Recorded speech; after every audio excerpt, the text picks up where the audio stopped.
अमेरिकी रक्षा मंत्रालय ने एक बार फिर से ईरान पर बड़े हमले की धमकी दी है। रक्षा मंत्री पीट हेग्सेथ ने आज की रात एक बार फिर से तेहरान पर जबरदस्त अटैक करेंगे ये कहा। उन्होंने ईरान के नए सुप्रीम लीडर को डरपोक बताते हुए कहा कि फिलहाल उनकी हालत नाजुक है, शायद उनका चेहरा भी बिगड़ गया है और इसलिए वो मीडिया के सामने नहीं आ रहे हैं।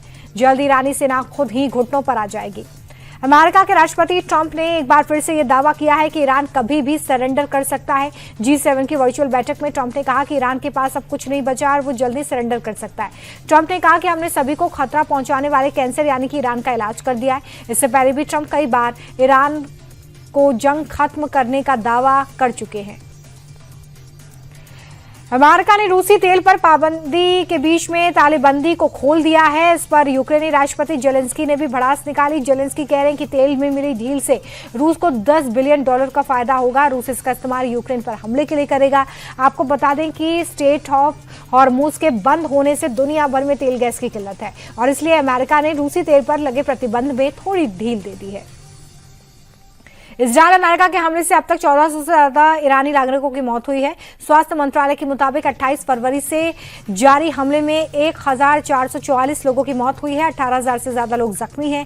इजरायली सेना ने ईरान के लगभग हर हिस्से को टारगेट किया है। बमबारी के चलते तेहरान, इस्फहान, बुशहर में कई जगहों पर नुकसान हुआ है।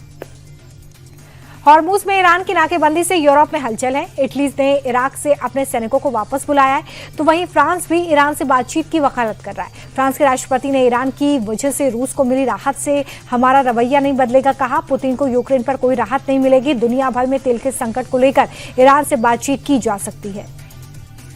भारत सरकार ने पहली बार माना है कि देश में एलपीजी को लेकर किल्लत है। सरकार ने यह भी साफ किया है कि सीएनजी, पीएनजी और तेल की कोई कमी नहीं है। एलपीजी की किल्लत के बीच लोगों से पीएनजी कनेक्शन लेने की अपील की गई है। अब तक हर रोज 50 लाख सिलेंडर्स की बुकिंग हो रही थी, लेकिन अब 75 लाख सिलेंडर्स की बुकिंग हर रोज हो रही है। सरकार लोगों से अफवाह पर ध्यान न देने, बेवजह लाइन न लगाने की अपील करती नजर आ रही है। शिपिंग मंत्रालय ने खाड़ी में फंसे भारतीय जहाजों पर जानकारी दी। मंत्रालय ने कहा कि समंदर में हमारे 27 जहाज मौजूद हैं जो कि स्ट्रेट ऑफ हॉर्मुज में ईस्ट और वेस्ट में रुके हुए हैं। इस जंग में 3 भारतीय नाविकों की मौत हुई है, वहीं 1 लापता है। 200 भारतीय नाविकों को सुरक्षित लाने की कोशिश की जा रही है। विदेश मंत्रालय ने भी खाड़ी में फंसे भारतीयों के सुरक्षित रेस्क्यू की बात कही है और कहा है कि ईरान से अब तक 100 से ज्यादा भारतीयों को सुरक्षित निकाला गया है। गैस संकट को लेकर सियासी पारा हाई हो चुका है। संसद से लेकर सड़क तक विपक्ष सरकार को घेर रही है। दिल्ली में कांग्रेस कार्यकर्ताओं ने एलपीजी सिलेंडर की किल्लत को लेकर प्रोटेस्ट किया। कांग्रेस कार्यकर्ताओं ने सड़क पर बैठकर पारंपरिक चूल्हे पर चाय बनाकर विरोध जताया। लकड़ी और उपला जलाकर रोटियां सेकी। कार्यकर्ताओं ने सड़क पर लेटर प्रदर्शन भी किया। चूल्हा जलाओ, अमृतकाल मनाओ के नारे लगाए। कई कार्यकर्ता हिरासत में हैं। पीएम मोदी और ईरानी राष्ट्रपति की बातचीत पर ओवैसी ने तंज कसा है। ओवैसी ने कहा कि प्रधानमंत्री ने बातचीत करने में कुछ देर कर दी है, इसके लिए 10 दिन का वक्त लगाया गया। ओवैसी की माने तो सरकार तेल के डर से बातचीत का रास्ता अपना रही है, लेकिन अब इसके लिए टाइम निकल गया है।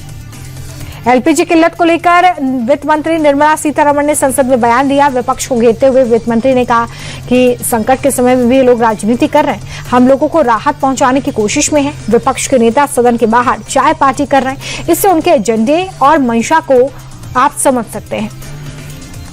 खाड़ी संकट पर भारत की पैनी नजर है। प्रधानमंत्री नरेंद्र मोदी ने गुवाहाटी में बड़ा बयान दिया। प्रधानमंत्री ने कहा कि हम भारत की स्थिरता पर असर नहीं पड़ने देंगे। प्रधानमंत्री ने कांग्रेस पर भी निशाना साधा। उन्होंने कहा कि कांग्रेस तेल पर अफवाह फैलाकर देशवासियों को गुमराह कर रही है। राहुल गांधी ने तेल गैस संकट को लेकर एक बार फिर मोदी सरकार पर हमला बोला। लखनऊ के एक सम्मेलन में राहुल गांधी ने कहा कि मोदी सरकार ने एनर्जी सिक्योरिटी से समझौता कर लिया है, अब अमेरिका तय कर रहा है कि हम तेल कहां से लेंगे। राहुल गांधी ने यह भी कहा है कि संसद में जब वो एप्स्टीन फाइल्स को लेकर बोलते हैं तो उन्हें बोलने नहीं दिया जाता है।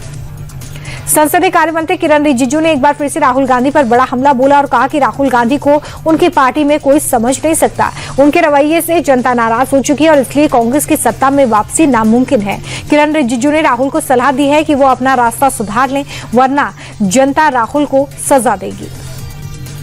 राज्यसभा चुनाव के लिए हरियाणा कांग्रेस की मशक्कत जारी है। पार्टी के 37 विधायकों के साथ हरियाणा के नेता विपक्ष भूपेंद्र सिंह हुड्डा ने मीटिंग की है। इसके बाद 31 विधायकों को स्पेशल बस के जरिए हिमाचल प्रदेश भेजा गया है। 3 दिन तक विधायकों को हिमाचल के होटल में रखा जाएगा। हरियाणा में 2 सीट के लिए राज्यसभा का चुनाव होने जा रहा है। क्रॉस वोटिंग के खतरे को लेकर कांग्रेस अलर्ट में है।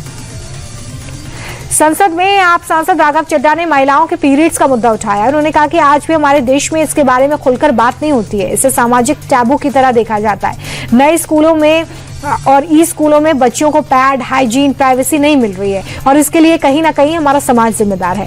मेंस्ट्रुएशनल हाइजीन कोई चैरिटी नहीं है बल्कि डिग्निटी से जुड़ा मुद्दा है। समाज तभी डेवलप होगा जब हम इसके बारे में खुलकर बात कर पाएंगे।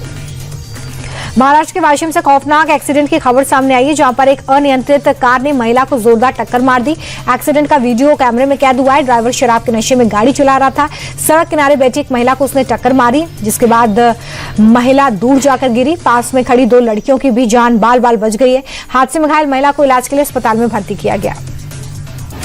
शेयर मार्केट में गिरावट का दौर जारी है। सेंसेक्स करीब 1470 अंक गिरकर 74,563 पर बंद हुआ है। निफ्टी भी 486 अंक लुढ़ककर 23,151 पर बंद हुआ। मेटल, ऑटो, बैंकिंग शेयर सबसे ज्यादा टूटे। सेंसेक्स के 30 में से सिर्फ 2 शेयर्स में बढ़त रही है, तो वहीं निफ्टी 50 के 3 शेयर्स में तेजी आ गई है। शेयर मार्केट में गिरावट के चलते कई शेयर्स को नुकसान भी पहुंचा है। एल&टी, हिंडाल्को और टाटा स्टील निफ्टी के टॉप लूजर्स रहे हैं। गिरावट के बीच कुछ शेयर्स को फायदा हुआ है। टाटा कंज्यूमर प्रोडक्ट, HUL, भारतीय एयरटेल निफ्टी के टॉप गेनर्स रहे। अमेरिकी डॉलर के मुकाबले रुपए में गिरावट का दौर जारी है। डॉलर के मुकाबले 20 पैसे की गिरावट के साथ एक अमेरिकी डॉलर की कीमत 92 रुपए 45 पैसे हो गई है। ये गिरावट डॉलर की मजबूती और वैश्विक बाजार में कच्चे तेल की कीमतों में उछाल के चलते हैं। एक्सपर्ट्स ये मान रहे हैं कि अगर मिडिल ईस्ट में तनाव जारी रहता है तो तेल की कीमतें ऊंची बनी रहेंगी। आने वाले दिनों में रुपए पर दबाव और ज्यादा बढ़ सकता है। सोने के दाम में तेजी दर्ज की गई है। 24 कैरेट सोने के दाम में 55 रुपए की बढ़त रही है, जिसके बाद 10 ग्राम सोने का दाम 1,60,326 रुपए के करीब हो गया है। दूसरी तरफ चांदी के दाम में भी गिरावट दर्ज की गई है, जिसके बाद 1 किलो चांदी का भाव 2,67,400 रुपए प्रति किलो तक पहुंच गया है।